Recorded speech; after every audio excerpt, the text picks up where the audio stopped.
হেই everyone, আসসালামু আলাইকুম। কেমন আছেন সবাই? আশা নিয়ে বিশ্বাস সবাই ভালো আছেন। দেশ ও দেশের বাইরে যে যেখান থেকে আমার এই ভিডিও দেখছেন সবাইকে জানাই আন্তরিক শুভেচ্ছা ও অভিনন্দন। দেখুন একবার ভিউটা দেখুন, মাশাআল্লাহ। তো ভিউয়ার্স, কিছু কথা জমায়ে রাখছি। আসলে এখন বর্তমানে সবাই কিন্তু কন্টেন্ট ক্রিয়েশন শুরু করছে, সবাই ভিডিও আপলোড দেয়, রিলস বানায়। এখন কথা এইখানে হইল গিয়া শুভ সকাল, শুভ দুপুর, শুভ বিকেল, শুভ সন্ধ্যা, শুভরাত্রি, এইগুলা নিয়ে। এখন আমার একজনে বলতেছে, ভাই এগুলো তো ছাত্রীরা করে, ময়মুরব্বীরা করে।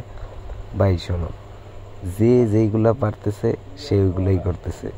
এখন যদি কেউ ক্যাপশন না খুঁজে পায়, দেখা গেছে শুভ সকাল দিলে সবাই ওই শুভ সকালের উপরে সাপোর্ট দিতে পারে।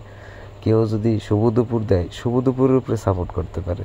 এখন তুমি দেখা গেছে একটা রিলস ভিডিও আপলোড দিছো, ওইটাই কী দিছো ক্যাপশন, দুই একটা ইমোজি দিয়ে দিছো, কিংবা পিনিক দিয়ে দিছো। এখন ভাই পিনিকের উপরে তো আর সাপোর্ট দিবি না, বুঝো না? মনে করো যে ভালো যদি ভিডিও আপলোড দিতে পারো, ভালো কিছু দেখাইতে পারো, ওইগুলাই দেখবে। কথা একটাই ভাই, সাপোর্ট দিলে সাপোর্ট পাবা। তুমি যদি শুভ সকালের উপরে সাপোর্ট দাও, তোমার ওই ইমোজির উপরে সাপোর্ট দেবে। তুমি যদি ইমোজি না দিয়ে শুভ সকাল দাও, তাহলে শুভ সকালের উপরে সাপোর্ট দিবে। কথা হইলো গিয়া, সাপোর্ট দিবা, সাপোর্ট পাবা। যাই হোক, কারো জানাবার কথা গায়ে না লাগিয়ে যায়। সবাই ভালো থাকবেন, সুস্থ থাকবেন। আল্লাহ হাফেজ।